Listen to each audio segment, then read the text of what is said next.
Amén. Serie Él es Dios. Esta es la serie que estamos hablando durante esta semana. Él es Dios, Él es nuestro Señor. Y hoy nos corresponde hablar, como ustedes lo han visto ahí en nuestro banner y como lo han visto también en esto acá abajo, dice, vamos a hablar hoy día acerca de la santidad del Señor. ¿Ok? Va a ser nuestro tema de hoy. Su santidad. Él es Dios, un Dios santo. Vamos a leer, para comenzar, Apocalipsis capítulo 15, versículo 4. Apocalipsis capítulo 15, versículo 4. Apocalipsis capítulo 15, versículo 4. Si lo encontró, vamos a leerlos en conjunto. Vamos a leer la versión Reina Valera. Apocalipsis capítulo 15, versículo 4 dice así. ¿Quién? ¿Quién no te temerá, oh Señor, y glorificará tu nombre? Pues solo tú eres santo. Por lo cual todas las naciones vendrán y te adorarán, porque tus juicios se han manifestado. Tremenda palabra del Señor, ¿ah? Eso es una palabra, bueno, toda la palabra del Señor es tremenda, toda la palabra es poderosa, pero Apocalipsis capítulo 15, ¿verdad? Es un, es un texto que nos demuestra la grandeza, la majestuosidad de nuestro Señor y también su santidad, que es el tema que hoy vamos a hablar. La santidad de Dios es uno de los atributos más mencionados en la Biblia, pero que también a su vez es uno de los atributos que son muy mal comprendidos por el cristiano. Por ejemplo, si yo le pregunto a ustedes que están en sus casas, hoy día no les veo las caras, pero si yo les pregunto, hermanos, ¿qué significa santidad? ¿Qué significa ser santo? Probablemente muchos de ustedes me respondan, bueno, pastor, la respuesta es muy simple, lo hemos aprendido, es algo que constantemente se dice en el contexto de la iglesia. Santo significa apartado. Pero muchas veces nos quedamos solamente en ese significado, que efectivamente la palabra santo significa ser apartado, ¿verdad? Pero no solamente debemos quedarnos en ese significado, debemos ir mucho más allá. Hay que entender lo que significa la santidad de Dios, lo que significa que Dios quiere que su iglesia, que su pueblo, que usted y que yo seamos santos para Él. Hoy día vamos a intentar conocer entonces este importante y hermoso atributo de Dios. Este atributo de Dios es clasificado por los eruditos como un atributo comunicable. ¿Se recuerda usted que lo hemos visto en enseñanzas anteriores? Eh, Atributos incomunicables son aquellos que solamente están presentes en Dios, por ejemplo, que Él es todopoderoso, su omnipresencia, su omnisciencia. Y ahora hablamos de atributos comunicables, por ejemplo, como su amor, ¿verdad? Como su bondad y hoy su santidad. Este es un atributo que debe estar también presente de alguna forma en los hijos de Dios. Somos santos al igual también como nuestro Señor. Ahora, para poder entender un poco más acerca de esta palabra de la santidad de Dios, tenemos que comenzar por el significado, por la etimología de esta palabra santo. Y vamos a hablar primero del Antiguo Testamento. En el Antiguo Testamento se utilizaba la palabra hebrea Kadash, Kedushá también se menciona en algunos lugares. Kadosh también. Y este significado significa separar, significa brillo o resplandecer, ¿verdad? Fíjese que la santidad en la Biblia es representada también de una manera de resplandor, de brillo, pureza podría ser. Ahora, también significa la palabra santidad, también significa algo especial, ¿verdad? Santo, especial, significa reservado. Una persona santa es alguien distinguida de los demás. Significa puro en el caso de Dios. Significa diferente. Tenemos un Dios que es santo, que es diferente a todos los dioses. Los cristianos somos diferentes a todos los demás. Deberíamos ser así, ¿no? Debería haber una diferencia en nosotros. Ahora, eso fue en el Antiguo Testamento. Si nos vamos al Nuevo Testamento, también se utiliza la palabra agios en el griego, o hostios, desde donde se traduce, por ejemplo, la palabra sagrado. También santo podría significar consagración, que tiene que ver con apartarse, ¿verdad? Significa pureza, al igual que en el hebreo, ¿verdad? Hay otras palabras también que en cierta manera definen lo que significa santo. Por ejemplo, seguro, piadoso, devoto, sagrado. Dios es santo porque está completamente apartado, santificado, apartado del mal. Él es santo porque está apartado del pecado o de cualquier cosa que sea mala. Dios es absolutamente santo y lo ha sido siempre y la verdad que lo será para siempre. Este atributo de Dios deja completamente descartada la posibilidad de que Dios haya creado el pecado. Hay muchas personas que piensan que Dios creó el pecado, así como Dios creó lo bueno, algunos piensan que también Dios creó el pecado, pero eso es un grave error. Recordemos que el pecado es originalmente y primeramente originado en Satanás. ¿Cuándo? El día de su rebelión. Y ahí desde ese día, ¿verdad? Satanás es expulsado de la presencia de Dios, es arrojado por tierra, a esta tierra, a este planeta. Y luego usted conoce la historia que fue transmitido al hombre a través de la tentación, bueno, y posterior pecado que todo esto se desarrolla en el huerto llamado Edén. Ahora, nuestro Dios es santo, nuestro Dios es completamente puro. No existe intención ni posibilidad de pecado en nuestro Dios. Eso es algo que usted debe tenerlo muy claro. Hay gente que se ha atrevido a decir que, por ejemplo, Jesús, porque Jesús es Dios, se han atrevido a decir que Jesús también fue tentado. Y la verdad es que sí, Jesús fue tentado, pero Jesús no cedió a la tentación. O sea, no hay pecado en Jesús. A pesar de que Él era 100% Dios y 100% hombre, no encontramos pecado en el Señor. Y muchos hoy día se han atrevido a decir que había pecado. Y lo relacionan quizás con relaciones amorosas, ¿verdad? Y cuánta cosa que usted puede encontrar por ahí dando vuelta. Pero lo cierto es que no existe ninguna posibilidad de pecado en el Señor. Estamos hablando de su santidad. Comprobémoslo esto con la palabra del Señor. Primera de Juan, capítulo 1, en el versículo 5. Vamos a leer este pasaje que dice así. Este es el mensaje que hemos oído de Él y os anunciamos. Dios es luz. Dios es luz. ¿Se recuerda que hablábamos de que santidad significa brillo, ¿verdad? Resplandecer. Bueno, Dios es luz. Y no hay ninguna tiniebla en Él. Justamente la tiniebla es la palabra que en cierta manera refleja el pecado, ¿verdad? Mientras que la luz representa la santidad. Este pasaje de Juan entonces nos dice que no hay tiniebla, no hay oscuridad en nuestro Dios, no hay nada oculto en Dios. Él no tiene la necesidad de ocultar nada a los ojos de los hombres. Sin embargo, su santidad, su hermosura es indescriptible. No podemos nosotros describir esto en palabras, ¿ok? Por eso encontramos pasajes bíblicos que lo describen con características propias de cosas que suceden en la tierra o incluso propias del hombre. Y que pueden ser en cierta manera conocidas para nosotros y tienen como finalidad que nosotros podamos o intentemos imaginar su hermosura, su grandeza. Tenemos, hermanos, un Dios que es completamente y absolutamente santo, ¿verdad? Santo es la palabra que se escucha en el cielo, se repite en el cielo día y noche para nosotros, ¿verdad? Y se escucha repetir, tú eres santo, santo, santo. Es una palabra que estaremos cantando por la eternidad. Cuando estemos adorando al Señor, diremos de su grandeza, hablaremos de sus proezas y diremos, tú eres santo, oh Dios. Si a usted no le gusta cantar, si usted es de los que se aburre en la alabanza, usted va a tener un problema eterno. Porque cuando estemos en la presencia del Señor, estaremos adorándole para siempre. Recuerde que usted y yo fuimos creados por nuestro Dios con el propósito de adorarle. Ese es el propósito por el cual fuimos creados.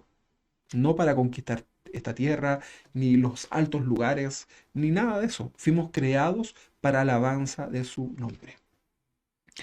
Las características o atributos perfectos de Dios contrastan con nuestras características defectuosas, ¿verdad? Probablemente a usted le cree conflicto cuando yo le diga o usted escuche por ahí que alguien dice, debemos ser como Dios. Y usted dice, pero ¿cómo voy a ser como Dios si soy tan imperfecto? Bueno, justamente los atributos de Dios se ven contrastados con nuestras propias características. Mientras que nosotros somos débiles, nuestro Dios, por ejemplo, es todopoderoso. Tiene todo el poder. Nosotros débiles, Él es poderoso, ¿verdad? Y ahí está la gracia, ¿verdad? Ahí está de ahí viene nuestra fuerza. Cuando soy débil, soy fuerte en el Señor. Él me da las fuerzas. Nada depende de mí, sino que todo es del Señor. Entonces, mientras nosotros somos débiles, nuestro Dios es todopoderoso. Su sabiduría es contrastada con nuestra impulsividad al tomar malas decisiones. ¿Cuántas veces hemos tomado malas decisiones? ¿Cuántas veces nos equivocamos en el día a día? ¿Cuántas veces estamos lamentando en el día a día cosas que hicimos que no estuvieron bien? Decisiones que tomamos que no estuvieron bien. Cosas que compramos que no necesitábamos. Decisiones que tomamos que no debíamos tomar, ¿verdad? Y eso se contrasta con la sabiduría que proviene de nuestro Dios, ¿verdad? Entonces Dios quiere que seamos sabios. Por eso es importante considerar el consejo de Dios, pedirle a Dios que nos dé de su sabiduría, menguar nosotros, ¿verdad? Retroceder para que el Señor sea el que brille. Nosotros somos moralmente dados al mal. Ahí está nuestra lucha. El apóstol Pablo lo decía, ¿verdad? Las cosas que tengo que hacer no las hago. Y las que no tengo que hacer, esas hago. Y dice, miserable de mí. Pero bueno, moralmente, en relación al pecado, somos dados al mal. Mientras que nuestro Dios es completamente santo siempre. Jamás usted verá a Dios arrepentido, ¿verdad? De algo que Él haya hecho. Yo sé que usted ha escuchado pasajes de la Biblia que dicen que Dios se arrepintió, pero ese es un contexto que ya hemos explicado. Pero nuestro Dios es un Dios completamente santo. Si hay perfección en todo, eso se ve reflejado en el Señor. Este planeta fue creado a la perfección, con su santidad, con su poder. Y lo podemos ver graficado, ¿verdad? Tenemos un Dios que es santo, hermano. Si recordamos los tiempos de Moisés, cuando Dios le entrega la ley, ¿se recuerda usted aquellos tiempos? Y junto con esto de entregarle la ley a Moisés, también Dios le da la ordenanza de comenzar a adorarlo. Inmediatamente usted comienza a recordar esos episodios y van a venir a su memoria las imágenes del tabernáculo de Dios, ¿verdad? Ahora, el tabernáculo de Dios se levantaba en aquel tiempo por orden del Señor en medio del campamento, ¿verdad? Recuerden ustedes que el pueblo venía saliendo de Egipto, ellos estaban esclavos, Dios levanta a Moisés, vienen las plagas, el faraón finalmente deja que este pueblo se vaya, el faraón dijo, este pueblo me trae mala suerte, quiero que se vayan, váyanse lejos, ¿verdad? Se va el pueblo al desierto, ahí Dios se revela a Moisés, le entrega la ley y le da la ordenanza también para que el pueblo comience a adorarle, comienza Dios a darle instrucciones al pueblo de la adoración, ¿verdad? Era una travesía, ¿verdad? Que duró 40 años hacia la tierra prometida. Y es ahí donde aparece esta figura del tabernáculo, ¿verdad? Un tabernáculo que era una tienda, un lugar especial que se levantaba donde Dios lo indicaba, ¿verdad?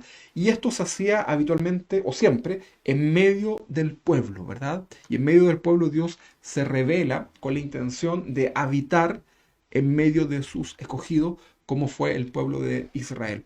Recuerde usted que el pueblo de Israel es un pueblo escogido. Dios los escogió entre muchos, no porque fueran los más grandes, los más importantes ni los más interesantes. De hecho, la Biblia dice que eran como los más pequeños, los peores, ¿verdad? De todos, pero Dios los escoge. Dios mira el corazón. Ese es un pueblo escogido. Mientras que nosotros, la iglesia del Señor, ¿verdad? Somos el pueblo redimido. Y hoy día Dios habita en el corazón de sus redimidos, que somos la iglesia. Se da cuenta que en el tiempo del tabernáculo Dios habitaba en medio del pueblo, del campamento que iba al lugar donde Dios le indicaba, y hoy día Dios vive en el corazón de su pueblo redimido, la iglesia. Fuimos comprados a un alto precio de sangre por Jesús. Entonces decíamos que el tabernáculo de Dios estaba en el centro del campamento.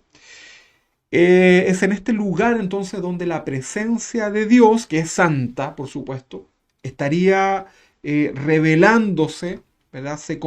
Comenzaría la presencia de Dios a comunicarse con el hombre, en este caso con el sumo sacerdote. Dios no se iba a revelar a cualquier hombre, ni tampoco lo iba a hacer en cualquier lugar geográfico. Si nosotros comenzamos a recordar, o si usted después lee la historia, usted se va a dar cuenta que Dios se revela a Moisés en lo alto. Había un monte llamado Oreb, si no me equivoco, y cuando ahí estaba Moisés buscando, ¿verdad?, el favor de Dios, y ahí es cuando Dios se le revela y Dios le ordena, ¿verdad? Le dice que se quite los zapatos, ¿verdad? ¿Se recuerda usted que él veía que la zarza ardía, que no se consumía? Y eso le llamó la atención. De hecho, Dios le estaba llamando la atención para que se acercara. Entonces, cuando Moisés sube y mira, se da cuenta que algo sobrenatural estaba sucediendo. ¿Qué era lo sobrenatural? Que ese arbusto estaba encendido, pero no se consumía, no se quemaba. Había algo ahí, algo distinto a lo que él había visto anteriormente. Y es en ese contexto que el Señor le dice, a ver, Moisés, quítate los zapatos, porque el lugar que estás ahora es un lugar santo. Vamos a leer este pasaje en Éxodo capítulo 3, versículo 5. Estamos hablando de la santidad del Señor. Éxodo capítulo 3, versículo 5. Bueno, ahí está, ustedes pueden leer después el contexto. Y aquí Dios le dice, no te acerques, quita tu calzado de tus pies, porque el lugar en que tú estás, tierra santa es. El calzado era, por decirlo así, hasta el día de hoy, es lo que recibe todo lo que es la inmundicia, ¿verdad? Cuando usted camina, cuando usted sale, se contamina y todo lo contaminado va a quedar en el zapato. Muchas culturas, de Oriente principalmente, dejan sus zapatos fuera de casa, justamente para no contaminar. Hoy con la pandemia hemos aprendido a tener que dejar zapatos fuera de casa, ¿verdad?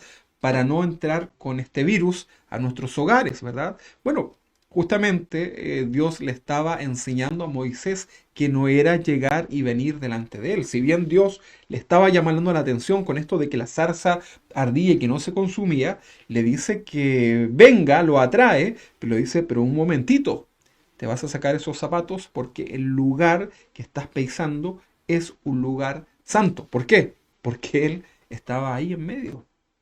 Ahora usted dice, pero ¿cómo si Dios está en todo lugar? Sí, pero recordemos que es una forma ilustrativa de que Dios estaba manifestando ahí en algo visible, ¿verdad? Para Moisés. Dios se podía manifestar de distintas formas. Entonces Dios le estaba enseñando a Moisés que no era llegar y venir delante de él. Luego Dios le entrega a Moisés su ley y le ordena que construya un lugar de adoración. Este era el tabernáculo. Era un lugar que Dios había diseñado en su totalidad. Acá Dios no le pidió opiniones a Moisés, no le dijo, ¿te gusta este color? ¿Te gusta esta forma? No, no, no. Simplemente Dios lo diseña. Dios transmite a Moisés por medio de su palabra las medidas, cada parte del tabernáculo, cada decoración, cada mueble. Dios se lo revela y todo esto tenía un significado que mostraba a Dios y que revelaba a su mismo tiempo al Mesías, a Jesús, ¿verdad? En lo que sería su ministerio público, que vendría cientos de años después. Entonces Dios estableció toda la forma y todas las condiciones que se debían cumplir para acercarse a Él. No era llegar y venir. Acá era Dios quien elegía el lugar donde se levantaba el tabernáculo. ¿Se recuerda usted que la columna de fuego se movía, ¿verdad? Cuando la columna de fuego comenzaba a moverse, rápidamente los levitas debían comenzar a desarmar, ¿verdad? En lo que era esa carpa, ese tabernáculo, esa tienda, y comenzaban a seguir la columna y luego cuando eso se detenía, era una señal para que volvieran a levantar ese tabernáculo, ¿verdad? Y era completamente a voluntad de Dios. Nadie sabía hacia dónde sería la travesía, por cuánto tiempo, nadie sabía nada. Ahora recordemos que esta travesía duró 40 años, cuando pudo haber demorado quizás días nada más, porque Dios tenía que tratar con ellos para poder llevarlos a la bendición que era la tierra prometida. Entonces era Dios quien elegía el lugar donde se levantaba el tabernáculo. Era Dios quien establecía el tiempo que estaría el tabernáculo en ese lugar.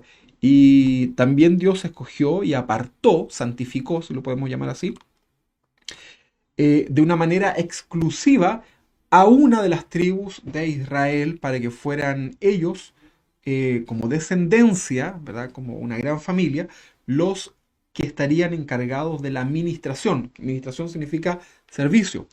Esta tribu de Leví eran los encargados de servir, de ministrar en el tabernáculo, ¿verdad? La tribu de Leví.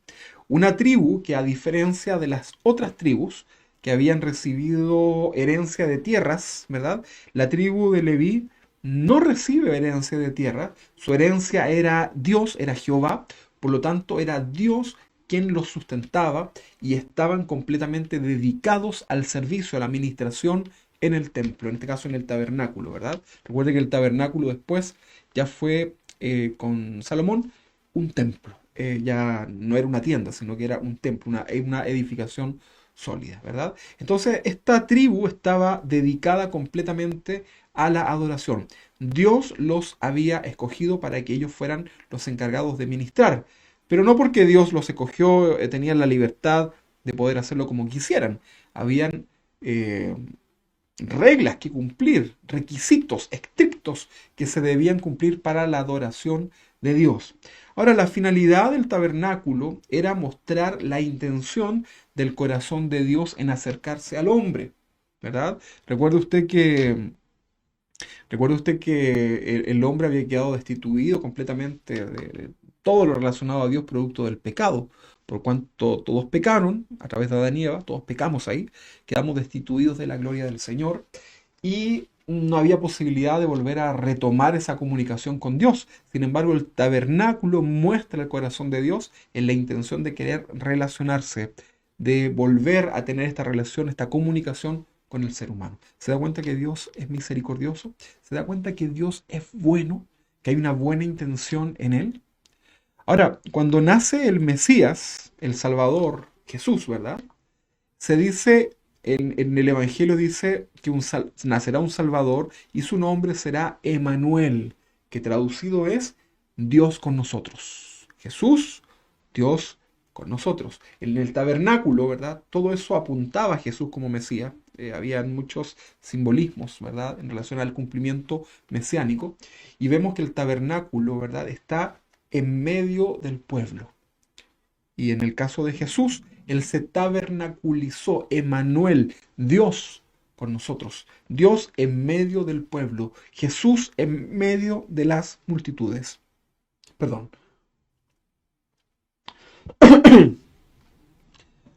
Por medio del tabernáculo, Dios estaba diciéndole al hombre, quiero comenzar a relacionarme con ustedes, pero no va a ser como ustedes quieran. Aquí están todas mis reglas. ¿Tengo la intención de hacerlo? Sí, pero aquí están todas mis reglas. Dios estableció cada tipo de adoración. Dios estableció las ofrendas como debían ser apartadas para Él. Absolutamente nada quedó al azar. El tabernáculo estaba dividido en partes. Había un orden, era un lugar limpio, era un lugar dedicado para Dios. Dios había establecido todo en su adoración. Si usted recuerda más o menos cómo era el tabernáculo, usted se va a dar cuenta que estaba dividido en partes. Por ejemplo, tenía un patio alrededor, ¿verdad? Que se conocía como el atrio, ¿verdad? El atrio era el patio. Si los levitas o los sacerdotes venían, por ejemplo, desde el exterior, desde el pueblo, ¿verdad? Y querían ingresar hacia el tabernáculo, ¿verdad? Debían ingresar al patio, al atrio, a través de una primera puerta que era la llamada la puerta el camino, ¿verdad? Por eso Jesús dijo, yo soy la puerta.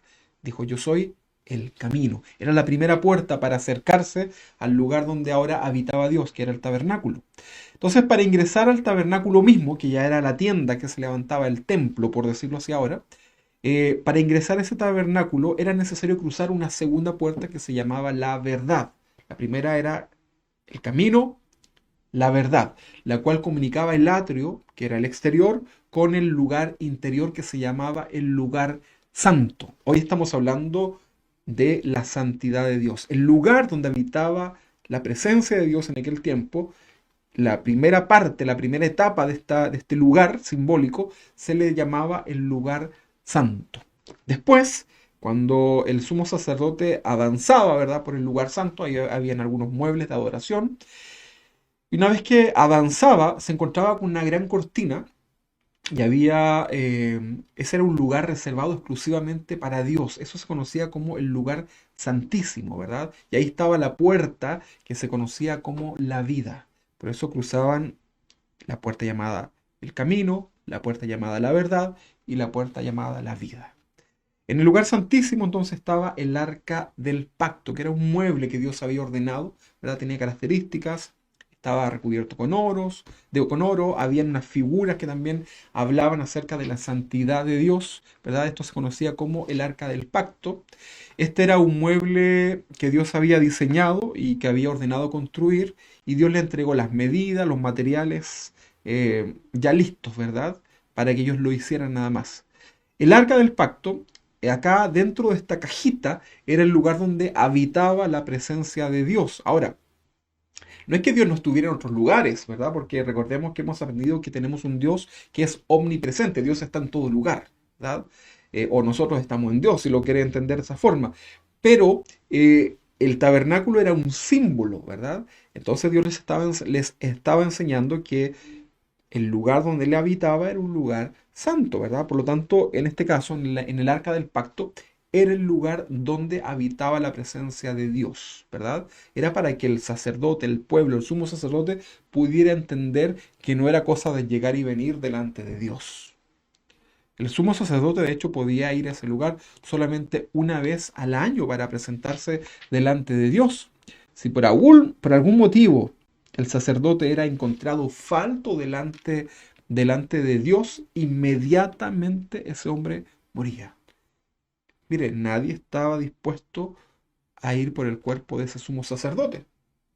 Ninguna persona. Simplemente lo que hacían era tirar, ¿verdad?, de esas cadenas que lo sujetaban al sumo sacerdote y lo arrastraban hasta poder sacarlo hasta un lugar seguro donde pudieran ellos tomar el cuerpo y, bueno, sepultarlo, ¿verdad? Pero era delicada la adoración. Por eso un pastor dijo por ahí, la adoración es algo peligroso.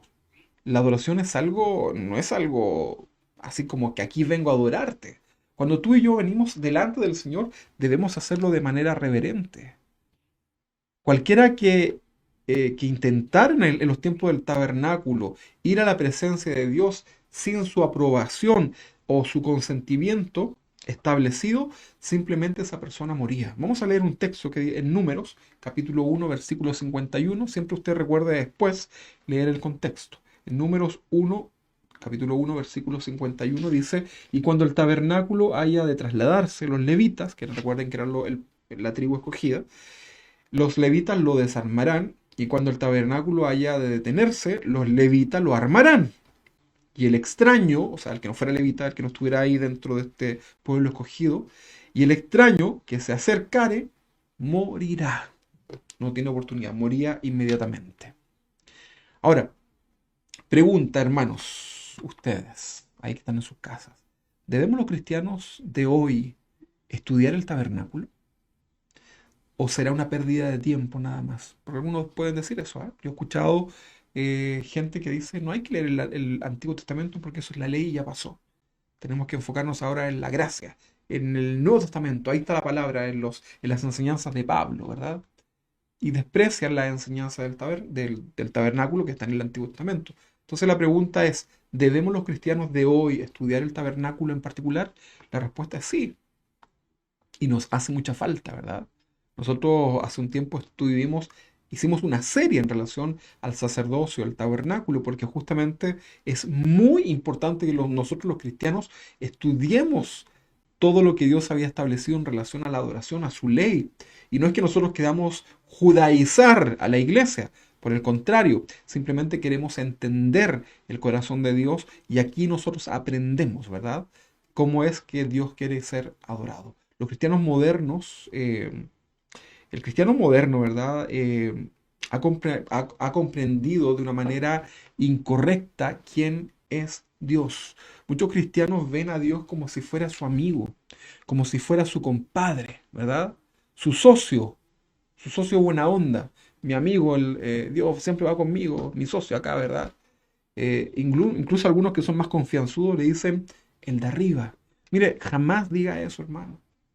Jamás refiérase a Dios de una manera, prefiero que sea solemne, ¿verdad? De una manera temerosa. Pero no utilice ese tipo de calificativos, ¿verdad? Para Dios. Él es Dios, hermano. Piense usted en la persona más importante de este planeta, usted no le pondría un sobrenombre, ¿verdad? Usted se referiría a esa persona de una manera respetuosa, iría de una manera reverente, ¿verdad? Cuidando cada una de sus palabras delante de esa persona poderosa en esta tierra, cuanto más delante de Dios. Hermanos, Dios no es un cualquiera, no es ni siquiera un Dios, no es comparable con ningún Dios. ¿Quién como el Señor? No hay nadie. Es cierto, hermano, que ahora podemos acercarnos a Dios confiadamente por medio de Jesús. Pero, amados hermanos, Dios es el mismo Dios que se le revela a Moisés y le da instrucciones de cómo va a ser la adoración en los tiempos del tabernáculo. Ese mismo Dios sigue siendo igual el día de hoy. Dios quiere que tú le adores. Dios nos da esta oportunidad de ir delante de su presencia por medio de Jesús. Pero no nos confundamos. Dios no ha cambiado. Tampoco estoy diciendo que judaicemos esto y que construyamos ahora un tabernáculo y que ofrezcamos sacrificios de animales. Hermano, entienda lo que el Espíritu Santo hoy nos quiere enseñar. El tabernáculo de Dios nos revela cómo es que Dios quiere que le adoremos. Dios quiere que le adoremos como Él lo ha establecido. Y el Señor le dijo a la samaritana que Dios está buscando verdaderos adoradores. ¿Por qué? Porque hay falsos adoradores. Dios busca verdaderos adoradores que le adoren en espíritu, o sea, teniendo el Espíritu Santo. ¿Cómo recibo el Espíritu Santo? El día que tú te humillas delante del Señor, el día que tú te arrepientes de tus pecados, ¿verdad? Ese día pasas a ser un hijo de Dios, viene el Espíritu Santo y te sella. Y ahí tú le puedes adorar al Señor en espíritu, con el Espíritu de Dios en tu vida. Y en verdad, en espíritu y en verdad.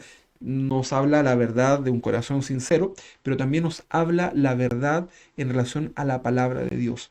Recordemos que la palabra de Dios es la verdad. Santifícanos en tu verdad. Tu palabra es verdad. Entonces debemos adorar al Señor primeramente asegurando de estar inscrito en el libro de la vida, siendo hijos de Él. Una persona que no tiene a Cristo en su corazón y que cante, que ore, que haga lo que sea, esa persona no adora a Dios, no puede Dios recibir esa adoración porque esa es una persona que no ha sido santificado para Él, no ha rendido su vida delante de Dios. Así que es una pérdida de tiempo. Tiene que adorar en espíritu, ¿verdad? Con el Espíritu de Dios en su vida. Y debe hacerlo bíblicamente, como Dios lo ha establecido. Eso es adorar también en espíritu y en verdad. Es imposible, hermanos, pensar en venir a adorar a Dios a nuestra manera. Es un gran insulto a la palabra de Dios decir que le voy a adorar o que le voy a servir a mi manera. O sea, ¿para qué entonces la palabra? ¿Para qué Dios se dio este trabajo, verdad? De revelarla. ¿Para qué las traducciones y toda la historia que ya hemos enseñado en otras instancias, verdad? De cómo nos llegó la palabra de Dios hoy día. Para que alguien, tal vez como usted que está ahí, diga, yo voy a adorar a Dios a mi manera. Algunos más osados incluso dicen, mira, la Biblia dice así, pero yo creo que debería ser así. O sea, estoy claro que la Biblia dice esto, pero yo lo voy a hacer de esta otra forma. Hermanos, no podemos jugar con Dios, no podemos burlarnos de Dios, no podemos burlar su santidad. Tal vez hoy la gente no cae muerta delante de Dios, como le pasaba a los sumos sacerdotes cuando intentaban ir delante de la presencia de Dios y había un pecado por más mínimo, caían muertos. Hoy día la gente no cae muerta delante de Dios cuando juegan con Él, pero sin duda un día recibirán un justo juicio sobre su vida. El verdadero cristiano debe acercarse a Dios con la actitud correcta. ¿Cuál es la actitud correcta delante de Dios? Con el corazón contrito, sabiendo que somos pecadores delante de Dios, que hemos sido perdonados, dolidos delante del Señor por haberle fallado. Eso es un corazón contrito, un corazón humillado, humildemente, Señor, reverentemente, estoy delante de ti, soy merecedor de estar delante de tu presencia, oh Dios, y meditar en la gracia del Señor en nuestras vidas.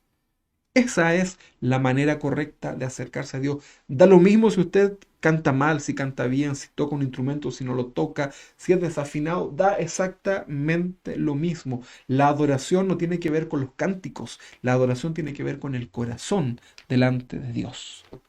Si no, los mudos no tendrían ninguna posibilidad, ¿verdad?, de adorar a Dios. Dios mira nuestro corazón, ¿verdad? Entonces, la forma correcta de acercarnos a Dios es con una actitud, con un corazón contrito y humillado, considerando la palabra de Dios como nuestro manual de procedimiento para acercarnos al Señor. Y por sobre todo, debe contar nuestra adoración con la invitación que viene de parte de Jesús para ir al Padre. Usted no puede ir al Padre si usted no tiene esa invitación que nos da hoy día Jesús. En Juan capítulo 14, versículo 6, justamente nos habla de esto. Por eso les decía al principio, no puede una persona que aún no tiene a Cristo en su corazón pretender adorar a Dios, pedirle algo a Dios, porque hay pasos, ¿verdad? Dios es un Dios de orden.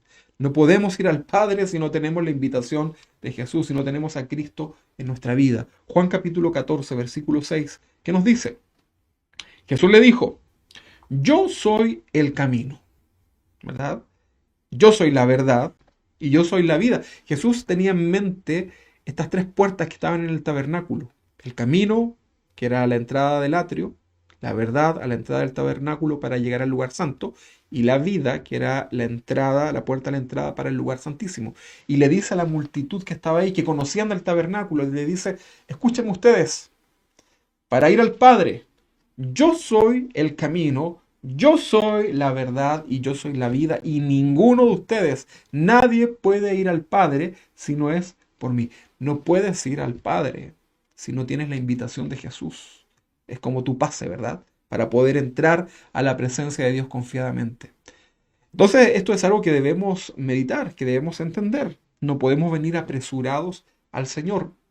No transformemos la gracia de Dios en un libertinaje, hermanos. No nos confundamos. Que de los confundidos no es el reino de los cielos. Entonces decíamos que el tabernáculo tenía un patio, que era el atrio, luego una tienda dividida en dos partes, que era el lugar santo y el lugar santísimo. ¿Por qué estamos hablando de esto? Porque justamente el tema de hoy es la santidad de Dios. En este lugar, el lugar santísimo era justamente donde Dios había establecido y le enseñó a los hombres de aquel tiempo que su presencia habitaría. No iba a ser en cualquier lugar, ¿verdad? Iba a revelarse, ¿verdad? En el lugar santísimo, ¿verdad? Ahí iba a ser el lugar en donde Dios se le iba a revelar al sumo sacerdote una vez al año. Esto era un día, ¿verdad? Una vez al año en que el sumo sacerdote entraba al lugar santísimo, ¿verdad? Era el gran día, era un día esperado, una gran fiesta solemne, era un día de expiación para el pecado del pueblo. De esa ceremonia de adoración dependía el siguiente año, ¿verdad? Y en la medida que el sacerdote o el sumo sacerdote avanzaba hasta el lugar santísimo, debía cumplir con cada paso estrictamente establecido por Dios. ¿Sabe usted que los sumos sacerdotes de aquel tiempo practicaban, ¿verdad? Había una escuela de formación. No podía existir ningún error en la adoración a Dios. Imagínense, uno de pronto se equivoca en una letra, en un acorde, ¿verdad? En algo. No podía existir ninguna falta en la adoración a Dios. Por esa razón el sumo sacerdote practicaba una y otra vez para no cometer ningún error. Tenía que decir la cantidad de veces las frases que Dios había establecido. Debía rociar el lugar con la sangre de los animales la cantidad de veces que Dios le había dicho, ¿verdad? No podía ser una más, una menos, un poco más de cantidad o un poco menos. Todo era establecido por Dios. Y el sumo sacerdote practicaba constantemente para que ese gran día, una vez al año, no existiera ningún error y pudiera ser recibida de parte de Dios esa oración. El sumo sacerdote entraba con unas campanitas, ¿verdad? Amarrado con una cadena o un cordel grueso, ¿verdad? Y comenzaba su travesía, comenzaba a cruzar las puertas hasta llegar al lugar santísimo. Cualquier error le costaba la vida. Mire, lo hermoso de todo esto era que cuando llegaba al arca del pacto, al lugar santísimo, ¿verdad? Ahí habían otros ritos, ofrecían las últimas ofrendas a Dios, y si estaba vivo, si las campanitas seguían sonando, era porque este hombre, este sumo sacerdote, era agradable a los ojos de Dios. En ese momento, cuando Dios recibía a este hombre, la gloria de Dios comenzaba a llenar ese lugar santísimo. Yo creo que debe haber sido uno de los momentos más hermosos que podía experimentar el sumo sacerdote. La gloria de Dios, ministrando en ese lugar, y la gloria de Dios comenzaba a llenarlo todo. Ese hombre era bendecido. Él también ofrecía adoración por su familia era bendecida, y también ofrecía adoración por el pueblo que era bendecido ese día. La gloria de Dios llenaba todo ese lugar y se manifestaba Dios a ese hombre. Dios comenzaba a comunicarse con ese hombre, ¿verdad? A través de ese hermoso momento, Dios bendecía a todo el pueblo. Todo esto, hermano, todo este relato del tabernáculo que usted lo puede leer y estudiar en profundidad, todo esto era un momento absolutamente santísimo. El tabernáculo de Dios era un lugar apartado del mal, que estaba presente en el mismo pueblo, pero era un lugar completamente dedicado para la adoración de Dios. Usted sabe que Dios ya no habita más en templos hechos por mano de hombre. Hoy día Dios habita en nuestro corazón. Entonces debemos aprender acerca de esto. No podemos estar ahí adorando a Dios a la rápida. No podemos estar acercándonos apresuradamente delante del Señor. Y si lo hacemos, debe haber una reflexión en nuestra vida y debe llevarnos esto al arrepentimiento. Una cosa es ser salvo y otra cosa es ser constantemente agradable delante del Señor. ¿Cómo hueles delante del Señor? ¿Cuál es tu perfume delante del Señor? Como cristianos no podemos pretender que Dios se revele a nuestra vida sin estar en comunión y en santidad. A veces tú dices, Señor, háblame, Señor, necesito escuchar tu voz. Y pareciera que Dios no te hablara. Pero hermanos, hay requisitos para poder escuchar la voz del Señor. Vamos a ver Hebreos capítulo 12, en el versículo 14. Vamos al Nuevo Testamento. Hebreos capítulo 12, versículo 14. Dice así: seguid la paz con todos. Debemos estar en paz. También dice, seguid la paz con todos y la santidad, estar apartados, ¿verdad? Sin la cual, la santidad y la paz, nadie verá al Señor. ¿Quieres ver al Señor? Bueno, procuremos entonces en nuestra vida la paz con los demás y sin duda la santidad, estar en santidad delante del Señor, la integridad en nuestra vida. Como cristianos obtenemos el grado de santificación por medio de la sangre de Cristo, que nos limpia, que nos restaura, que nos santifica, que nos aparta, ¿verdad? Nos aparta para Él. Y Dios quiere un pueblo que sea santo, un pueblo santo como Él. Probablemente usted y yo fuimos criados de una forma la cual con el paso de los años y la experiencia fuimos corregidos muchas veces. Obtuvimos valores, ¿verdad?, que nosotros deseamos transmitir a nuestros hijos. Yo entiendo que un buen padre quiere transmitir los buenos valores a sus hijos, jamás le va a transmitir las cosas malas, ¿verdad? Pero lo que hemos aprendido en nuestra vida como hijos, ya más grandes, ¿verdad? Luego se lo queremos transmitir a nuestros hijos para que les vaya bien.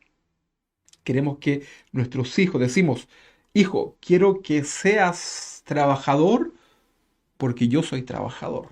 Hija, quiero que seas honrada y esforzada como lo somos tus padres, etcétera. Usted le dice a sus hijos, a las personas que ama, tienes que ser así porque nosotros te hemos dado también ese ejemplo. ¿Está de acuerdo conmigo, verdad? Bueno, de este mismo modo, Dios quiere que seamos como Él. ¿Y cómo es Dios? Él es santo. Vamos a leer Primera de Pedro, capítulo 1, versículo 16. Dice así: porque escrito está, sed, esto es un imperativo, es una ordenanza, sed santo. ¿Por qué? Aquí lo dice, porque yo soy santo. Usted y yo debemos ser santos porque nuestro Padre es un Padre santo. nosotros debemos ser iguales. Una característica de los hijos es que hay un parecido bastante mayor en lo que son sus padres, ¿verdad? Usted va a ver a hijos, a padres reflejados en sus hijos, ¿verdad? Y Dios nos dice hoy día que debemos ser santos porque Él es un Dios santo. Él es nuestro Padre y Él es santo. La santidad de Dios es un modelo que su pueblo ha de imitar. Usted y yo somos imitadores de Cristo, somos imitadores de Dios y Dios nos ordena que debemos ser santos. Levíticos capítulo 19, versículo 2, vamos a leer este pasaje. Vamos a leer Levíticos capítulo 19, versículo 2. Dice así, recuerde siempre leer los contextos de manera posterior. Habla a toda la congregación de los hijos de Israel y diles, santo seréis. Hoy día el Señor te dice a ti y a mí, santo seréis. Porque yo soy santo, porque santo soy yo. Santo seréis porque santo soy yo, Jehová vuestro Dios. ¿Le quedó duda? Vamos a leer Levíticos capítulo 11, en el versículo 44, que también nos habla acerca de la santidad. Dice así, porque yo soy Jehová vuestro Dios. ¿Es Dios, es Dios vuestro Padre? ¿Es Jehová tu Dios y mi Dios? Bueno, aquí también nos habla a nosotros. Porque yo soy Jehová vuestro Dios, vosotros por tanto os santificaréis, apartaréis, seréis luz, ¿verdad? Y seréis santos, apartados, porque yo soy un Dios santo, no soy cualquier Dios, les está diciendo. No soy como los dioses paganos, que son cualquier Dios, que se parecen entre sí. De hecho, si usted estudia los dioses paganos, las diosas paganas, cambian de nombre, ¿verdad? Pero son los mismos, ¿verdad? Pero tenemos un Dios que es un Dios santo, no es comparable, no es un Dios que se asemeja a otro, es un Dios completamente distinto. Él es santo y nosotros debemos ser santos porque nuestro Dios es santo. Entonces dice acá, yo soy Jehová vuestro Dios, vosotros por tanto os santificaréis y seréis santos porque yo soy santo. Así que no contaminéis vuestras personas con ningún animal que se arrastre sobre la tierra, porque yo Jehová os hago subir de la tierra de Egipto para ser vuestro Dios y seréis pues santos porque yo soy santo. Ahí por supuesto usted tiene que aplicar el contexto, ¿verdad? Que corresponde, pero acá lo medular es que Dios es santo y Él quiere que nosotros seamos santos porque Él es santo. ¿No le quedó claro? Levíticos capítulo 20, versículo 26. Sigamos leyendo. Levíticos capítulo 20, versículo 26. Ya lo vamos, le enviamos después los textos ahí. Si no lo alcanzó a notar, no se preocupe. Levíticos 20, 26. Dice, habéis pues de serme santos, porque yo Jehová soy santo. O sea, Dios nos exige lo que Él es. El ejemplo, porque yo Jehová soy santo y os he apartado de los pueblos para que seáis míos. Dios te escogió, Dios nos escogió, nos apartó para ser hijos tuyos. Dios no quiere que nosotros andemos coqueteando ahí con este mundo. Cuando Dios sacó a su pueblo de Egipto, los acercó a Él y les ordenó que obedecieran su voz. Y Él les dice, vamos a leer acá en Éxodo capítulo 19, versículo 4, ¿qué es lo que les dice? Vosotros visteis lo que hice a los egipcios y cómo os tomé sobre alas de águilas y os he traído a mí. Versículo 5 dice, ahora pues, si diréis, si diereis oído a mi voz y guardaréis mi pacto, vosotros seréis mi especial tesoro. ¿Cuándo somos especial tesoro? Le dijo a este pueblo, cuando hagan caso a lo que Dios les estaba diciendo. Seréis mi especial tesoro sobre todos los pueblos, le dice a los judíos, porque mía es toda la tierra. Versículo 6. Y vosotros me seréis un reino de sacerdotes y gente santa. Ustedes no van a ser cualquiera, ustedes van a ser gente santa, gente distinta, gente apartada. Estas son las palabras que dirán a los hijos de Israel. Gente santa. En los cristianos, la iglesia del Señor es una iglesia santa, distinta, diferente, que no se compara con los del mundo. Si usted es igual a su vecina, a su vecino, y anda en los mismos chismes, en las mismas cosas malas, ¿verdad? Del que no tiene a Cristo en su corazón, entonces permítame decirle que probablemente usted no sea un cristiano verdadero, genuino, porque la Biblia dice que por sus frutos los conoceréis. Nosotros somos distintos. Nosotros somos llamados al bien por medio de la palabra de Dios. Dios no quiere que sus hijos sean iguales a los demás. Yo no quiero que mis hijos, con mi esposa no queremos que nuestros hijos sean iguales a los demás. Nosotros trabajamos en nuestros hijos para que ellos sean diferentes. Y gracias al Señor y por la misericordia, vemos que nuestros hijos son diferentes cuando están con otros niños. Los vemos ahí cuando los llevamos al parque, ¿verdad? Cómo los otros niños pelean y tratan de beneficiarse solamente ellos. Y vemos nosotros el corazón de nuestros hijos, ¿verdad? Que son bondadosos, que no son pleiteros, ¿verdad? Por el contrario, se acercan, integran. Y bueno, no quiero hablar de mis hijos, pero Dios quiere que sus hijos no sean iguales a los demás. Debemos ser diferentes. Debemos apartarnos en nuestra vida para agradar a Dios. Y debemos reflejar en nuestra vida la santidad de Dios. O sea, si decimos adorar a un Dios santo, comencemos a vivir una vida santa.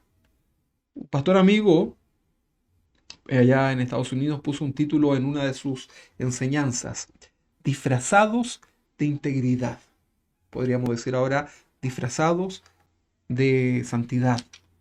Existe incluso una falsa humildad que se habló mucho hace un tiempo atrás, ¿verdad? En muchas iglesias de corte más tradicional, los hermanos usan un traje especial, por ejemplo, para ir el día de la reunión, algo más formal, algo más sobrio. Pero lamentablemente muchos cristianos se disfrazan, pero no el externo, en el corazón, ¿verdad? Da lo mismo la ropa que usted use, eso no es un tema ahora. Pero muchos cristianos se disfrazan con un corazón que aparenta santidad, un corazón que aparenta integridad. Les encantan estos temas de la integridad, pero realmente no lo son. He tenido yo la mala experiencia o la mala oportunidad de conocer personas que hablan bien bonito de la palabra de Dios. Pueden poner una voz suave, una mirada compasiva, movimientos corporales lentos, ¿verdad? Como que se ven más espirituales. Pueden demostrar incluso mucho conocimiento de la palabra de Dios. Sin embargo, son verdaderas víboras. No sirve de nada, hermano, llorar tanto durante las alabanzas o ser muy tocados por la palabra si no estoy dispuesto a vivir una vida en santidad, apartado para Dios. No puedes vivir separado de Dios, no puedes vivir separado de Dios toda la semana y acercarte a Dios solamente el domingo en la mañana. Y ahí estar apurado entre que te lavas los dientes y le estás pidiendo perdón a Dios. Y los más descarados simplemente se sientan ahí, ¿verdad? Delante de Dios y ni siquiera hacen una pequeña reflexión del pecado en sus vidas y que ahora van a estar delante de Dios, ¿verdad? Permítame dudar entonces ahí de su cristiandad. Por sus frutos los conoceréis. Hermano, no hay que confundirse, no hay que engañarse. Gálatas capítulo 6, versículo 7. Gálatas 6, versículo 7 dice así: no os engañéis, le dice el apóstol Pablo a los Gálatas. Los Gálatas partieron en el espíritu y terminaron en la carne. Le dice, Gálatas, no os engañéis. Dios no puede ser burlado. O sea, si ustedes están pensando en burlar a Dios, les digo al tiro que Dios no puede ser burlado, pues todo lo que el hombre sembrare, eso también segará. Hermanos, Dios no puede ser burlado. Si tú te estás riendo del Señor en este momento con tu vida, y a lo mejor hoy día tienes cara de Juan Diego, como dijo el pastor Chuy, así como un santito, ¿verdad? Pero tú te rías y te burlas del Señor. Yo te quiero decir que Dios no puede ser burlado. Un texto dice que horrenda cosa es caer en manos de un Dios vivo. No juegues con Dios. Santiago capítulo 1, versículo 22. ¿Qué dice Santiago capítulo 1, 22? Dice, pero sed, es una ordenanza, hacedores de la palabra. Ok, hasta ahí vamos bien, ¿verdad? Dice, y no tan solamente oidores. O sea, no solamente encárgate de memorizar, de oír la palabra, tienes que ser un hacedor de la palabra. Esa palabra que hoy día aprendemos debe ser vida en ti. No te llenes de dar tanto apunte si no vas a apuntar nada para tu vida real, ¿verdad? Dice entonces, pero sed hacedores de la palabra y no tan solamente oidores, engañándoos a vosotros mismos, porque así te vas a ir al infierno. Hermanos, el día que el Señor venga, ¿cuánta gente se va a quedar? ¿Cuántas personas de esta misma congregación, tal vez pequeña, se van a quedar con él acá en este lugar, ¿verdad? ¿Cuántos hermanos realmente son salvos? ¿Cuántos realmente han tomado esto en serio delante del Señor? Muchos van a tomarle el peso a esto cuando ya sea muy tarde. Hay gente que está hoy día muriendo, va a venir el Señor en cualquier momento y no vas a tener tiempo de nada. Absolutamente de nada, porque te has dedicado a jugar con Dios. Te has dedicado a ser un cristiano de juguete, ¿verdad? Entonces, acá el apóstol Pablo le dice, no se engañen, no se engañen, ¿verdad? Sed hacedores de la palabra de Dios. ¿De qué te sirve saberte tantos textos bíblicos? ¿De qué te sirve interpretar correctamente la palabra si no la quieres vivir en tu vida? Sed hacedores. Mira, Dios no quiere que tú seas una enciclopedia bíblica. Dios quiere que vivas por lo menos un texto bíblico en tu vida, ¿verdad? Por lo menos. Ya eso refleja que la palabra está haciendo algo en tu vida. Pero si te sabes muchas cosas, estás lleno de toda la Biblia de memoria, todas las versiones, tienes todos los libros que te puedas imaginar, pero no eres capaz ni siquiera de amar a tu hermano, entonces ¿de qué te sirve? Es tiempo de comenzar a vivir una vida en santidad delante de Dios. Simplemente, hermanos, porque Dios es santo. Dios es santo y su palabra lo asegura. Este es el atributo de Dios más mencionado en la Biblia, como les decía, ¿verdad?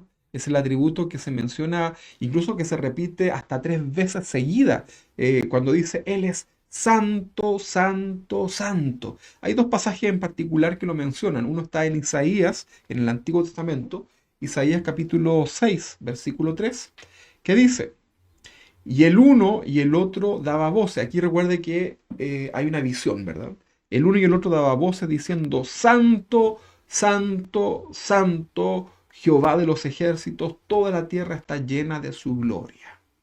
Apocalipsis capítulo 4 en el versículo 8 también nos hace alusión a esta frase, ¿verdad? Que Él es santo, santo, santo. Apocalipsis capítulo 4 versículo 8, estamos acá viendo a Juan, que tiene una visión, ¿verdad? El trono de Dios, el lugar de donde en el cielo, en el tercer cielo está el trono de Dios, y dice así, y los 4 seres vivientes tenían cada uno 6 alas y alrededor y por dentro estaban llenos de ojos y no cesaban día y noche de decir, Santo, Santo, Santo es el Señor, Dios Todopoderoso, el que era, el que es y el que ha de venir. Hermoso, ¿verdad? La repetición del atributo santo, cuando en la Biblia usted escucha esto de repetir 3 veces lo mismo, ¿verdad? Se conoce como trisagio, ¿verdad? Y esto era muy común entre los judíos para resaltar algo por sobre lo que era, ¿verdad? En algunos casos también se usaba, lo vamos a ver incluso en la Biblia, se utilizaba el trisagio, pero de manera hipócrita, de manera corrupta. Por ejemplo, cuando decían, templo de Jehová es este, templo de Jehová es este, templo de Jehová es este. Y, y no era así, ¿verdad? Entonces, la santidad es manifiesta en Dios Padre, en Dios Hijo, en Dios Espíritu Santo. Él es santo, santo, santo. El santo Dios, el santo, santo Padre, santo Hijo, el santo Espíritu Santo. La disciplina de Dios es aplicada en el creyente con la finalidad de que participemos también de su santidad. Cuando usted y yo somos disciplinados por parte del Señor, usted debe saber que lo que Dios está haciendo es, de alguna forma, haciéndonos participar de lo que es su santidad para ser corregidos. No me diga que no, ¿verdad? ¿Cuándo fue la última vez que fuimos corregidos en relación a nuestro pecado, a nuestra falta delante de Dios? Bueno, eso es una iniciativa de parte de Dios para que podamos participar de su santidad, para que nos apartemos nuevamente para Él. Vamos a leer Hebreos capítulo 12 en el versículo 3. Versículo 3. Hebreos 12, versículo 3. Dice así, Considerad a aquel que sufrió tal contradicción de pecadores contra sí mismo, para que vuestro ánimo no se canse hasta desmayar. Versículo 4. Porque aún no habéis resistido hasta la sangre, combatiendo contra el pecado. Versículo 5. Y habéis ya olvidado la exhortación que como a hijos se os dirige diciendo, y aquí cita el Antiguo Testamento, hijos míos, hijo mío, no menosprecies la disciplina del Señor, ni desmayes cuando eres reprendido por él, porque el Señor al que ama disciplina, y azota a todo el que recibe por hijo. Si soportáis la disciplina, Dios os trata como a hijos, porque ¿qué hijo es aquel a quien el Padre no disciplina? Pero si se os deja sin disciplina, de la cual todos han sido participantes, entonces sois bastardos y no hijos. Versículo 9. Por otra parte, tuvimos a nuestros padres terrenales que nos disciplinaban y los venerábamos. ¿Por qué no obedeceremos mucho mejor al Padre de los Espíritus y viviremos? Versículo 10. Y aquellos ciertamente por pocos días nos disciplinaban como a ellos les parecía, pero para lo que nos es provechoso. Mire, y aquí está, subráyelo, para que participemos de su santidad. O sea, este pasaje nos habla que la disciplina de Dios tiene como objetivo que nosotros participemos de la santidad de Dios, que nos volvamos, ¿verdad? Que tengamos comunión con el Señor. La disciplina es necesaria y va a ser necesaria hasta el día de nuestra muerte, hasta el día que el Señor venga. Vamos a ser una y otra vez disciplinados. Si usted hoy día está pasando un mal momento espiritual, necesita ser disciplinado también por parte del Señor para que pueda participar de esta santidad, pueda gustar, ¿verdad?, del don celestial. Como iglesia del Señor, debemos crecer en santidad. Como iglesia del Señor, nuestra misión es crecer en santidad. Mire, mientras usted busca ahí en Efesios capítulo 5, en el versículo 25, yo le quiero decir que cuando el proceso de salvación, ¿verdad? Lo hemos enseñado, primero somos perdonados, ¿verdad? Redimidos, perdonados por la sangre de Cristo, ¿verdad? El sacrificio del Señor. Pero luego el creyente experimenta durante su vida, lo que Dios nos permita vivir en esta vida, un proceso que es el proceso de santificación, en donde día a día Dios va corrigiendo nuestras vidas, como lo leíamos, y vamos siendo santificados, preparados, vamos a la madurez, ¿verdad? Es un proceso de santificación. Y finalmente vamos a tener un proceso de purificación total, ¿verdad? Un proceso en donde ya cuando morimos o cuando el Señor venga, ya estamos libres, ¿verdad?, de todo el pecado en nuestra vida, ¿verdad? Y ahí se completa este proceso que tiene que ver con nuestra salvación. Un cuerpo ahora glorificado, una mente glorificada para la gloria del Señor. ¿Ok? Entonces, como iglesia del Señor, debemos crecer en santidad. Usted desde el día que se convirtió hasta hoy, usted debe tener comunión con el Señor, debe buscar el rostro del Señor y comenzar a crecer en su vida de santidad delante del Señor, ser íntegros delante del Señor. Usted no puede estar retrocediendo todo el tiempo. Hay momentos en donde uno se debilita, donde la fe muchas veces está ahí, ¿verdad? Pero usted debe ir en una constante, ¿verdad? Si usted va derecho al precipicio, entonces probablemente la fe que usted tenga no sea una fe fundamentada en el Señor y nada más sea una fe de emociones. Y esa no es la fe que le va a salvar de la condenación eterna. Por eso es importante, hermanos, conocer verdaderamente el Evangelio. Entonces decíamos que la iglesia del Señor debe crecer en santidad. Dejemos de ser circunstanciales y comencemos a vivir una vida en santidad. Efesios capítulo 5, ya lo decía, en el versículo 25 en adelante. Bueno, ahí nos hace un contexto, ¿verdad?, que nos habla acerca de la relación del matrimonio. Le dice a los maridos, nos dice a los maridos, maridos, amad a vuestras mujeres, así como Cristo amó a la iglesia. Y aquí hace la referencia. ¿Cómo Cristo amó a la iglesia? Dice que se entregó a sí mismo por ella para santificarla, para apartarla, habiéndola purificado en el lavamiento del agua por la palabra. O sea, por medio de la palabra de Dios también somos santificados, a fin de presentarla a sí mismo una iglesia gloriosa que no tuviese manchas ni arrugas ni cosa semejante, sino que fuese santa y sin manchas. Ese es el propósito de Dios. La iglesia debe crecer. Tú y yo, hermano, debemos crecer en santidad. Debemos ir cada día agradando más y más a Dios. Van a haber áreas de nuestra vida que somos débiles y esas áreas debemos presentarlas en oración delante del Señor para que Dios comience a hacer una obra en nuestras vidas. Pero debemos estar dispuestos a renunciar a ese pecado en nuestras vidas. Si no, ni modo, no vas a poder avanzar. Dios no te va a obligar. Pero junto con la tentación, Dios también nos pone la salida. Así que es tiempo de comenzar a ser santos porque el Señor es santo. Finalmente, un día todo en esta tierra estará apartado del mal. Seremos purificados completamente del pecado y dedicados al servicio de Dios con la verdadera pureza moral. Vamos a leer Zacarías capítulo 14, versículo 20, ya terminamos. Zacarías capítulo 14 en el versículo 20 dice así: En aquel día entregará grabado sobre las campanillas de los caballos, santidad a Jehová. Esto es algo profético, ¿verdad? Habla de la escatología. Y las ollas de la casa de Jehová serán como los tazones del altar. Y toda olla en Jerusalén y Judá será consagrada a Jehová de los ejércitos, y todos los que sacrificaren vendrán y tomarán de ella y comerán en ellas, y no habrá en aquel día más mercader en la casa de Jehová de los ejércitos. Santidad a Jehová. Eso es lo que Dios quiere para nuestras vidas. Santidad. Yo te invito hoy día, hermano querido, amado, que nos estás escuchando ahí en tu casa, que puedas comprender que servimos un Dios que es distinto a los demás. Es un Dios santo. Podríamos estar hablando de muchas formas de la santidad de Dios. Podríamos leer pasajes que hablan de la hermosura de su santidad. Pero hoy día debes comprender que sin santidad es imposible agradar a Dios, es imposible verle, es imposible relacionarnos. Aparta tu vida para el Señor.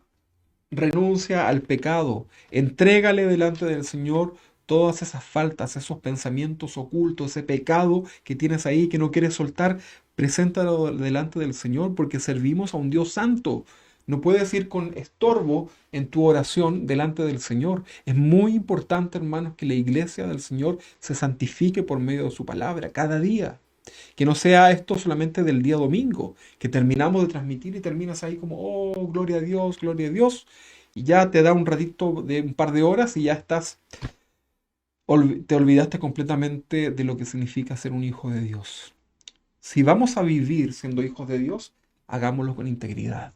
Seamos santos no solamente en la iglesia, no solamente cuando oras, seamos santos cuando estemos allá afuera, cuando nos relacionemos con la gente, cuando te toque estar en tu trabajo, cuando te toque desarrollarte o desenvolverte en tu universidad, en lo que tú haces, ahí debemos ser santos, ahí debemos ser distintos porque nuestro Dios es santo, hermanos. No hay excusa delante del Señor. Vamos a orar, vamos a cerrar nuestros ojos ahí en sus hogares y vamos a darle gracias al Señor en esta tarde por este hermoso atributo de su santidad. Señor, estamos aquí delante tuyo para agradecerte. Estamos delante tuyo, Señor, para exaltar tu nombre. Señor, hemos entendido en esta mañana, Señor, brevemente, hemos entendido que tú eres un Dios santo, que tu santidad es algo hermoso. Hemos entendido durante esta mañana, Señor, que tú has estableciste, Señor, en el tiempo del tabernáculo, la manera en que debía ser adorado, Señor. Tú quieres ser adorado en completa paz, en completa santidad. Señor, tú habitas en lo santo, en lo sagrado. Señor, nosotros no podemos ir tan apresuradamente, Señor, delante tuyo. Haznos recapacitar, Señor, que servimos a un Dios vivo, que servimos a un Dios que es santo, santo, santo. Señor, en esta mañana santifícanos por medio de tu palabra. Que tu Espíritu Santo, Señor, hable en nuestro corazón y que todo lo inmoral, que todo lo que no te glorifica, que todo pecado, Señor, sea revelado a nuestro corazón, a nuestra mente, a nuestro entendimiento en esta mañana y seamos convencidos, Señor, de pecado y que haya arrepentimiento en nuestro corazón. Señor, queremos experimentar tu gracia, tus favores, tu bendición, pero es necesaria la santidad en nuestras vidas, Señor. Señor, Disciplina nuestras vidas para poder gustar, Señor, y acercarnos a tu santidad. En el nombre de Jesús, Señor, haznos recapacitar como iglesia tuya. Nos hemos afanado, Señor, en todos los deleites de esta tierra, todo lo que este mundo ofrece, Señor. Ahí estamos afanados, Señor, y estamos despreciando lo más importante, lo que prevalece eternamente, que eres tú, Señor. Ten misericordia, Padre. Ayúdanos a poner nuestra mirada siempre en ti. Señor, quita nuestro estrabismo espiritual para que nuestra mirada esté fija, completamente fija en ti, que eres nuestro blanco perfecto. En el nombre de Jesús, Señor, ayúdanos como iglesia. Ayuda a mis hermanos ahí en sus casas a poder comprender esto. A que cada uno de ellos pueda en esta mañana rescatar lo bueno, Señor. Yo me alegro de que examinen tu palabra, examinen lo que se comparte, pero Señor, que rescaten lo bueno para sus corazones. En el nombre de Jesús, Señor, bendícele grandemente. Recibimos tu bendición, Señor, por medio de tu exhortación. Y te damos gracias, Señor, porque tú siempre nos hablas a tiempo para que nosotros reaccionemos ahora y dejemos de dar tu venida por tardanza al no tomar cartas en el asunto en relación a nuestra vida espiritual. Bendice a mis hermanos. Oro, Señor, por aquel que está enfermo, abatido, con problemas, situaciones difíciles. Señor, oramos para que tú les bendigas. Protégenos, Señor, de este virus, Señor. Ayúdanos a que pronto podamos salir de todo esto. Y, Señor, anhelamos en el corazón poder reunirnos, Padre. Permítenos, Señor, pronto estar acá como hermanos reunidos. Es tan extraño, Señor, estar encerrado, Señor, predicando tu palabra, encerrado entre cuatro paredes, hablando solo, Señor. Señor, es extraño también para mis hermanos quizás estar ahí en sus hogares, detrás de un televisor, de un celular. Señor, permítenos reflexionar sobre esto, valorar lo que significa el poder venir a tu casa y el anhelar también en nuestro corazón estar en este lugar. Señor, en el nombre de Jesús, queremos adorarte y exaltar tu nombre. Tu nombre sea glorificado, Señor, para siempre. En el nombre de Jesús, Señor. Amén y amén.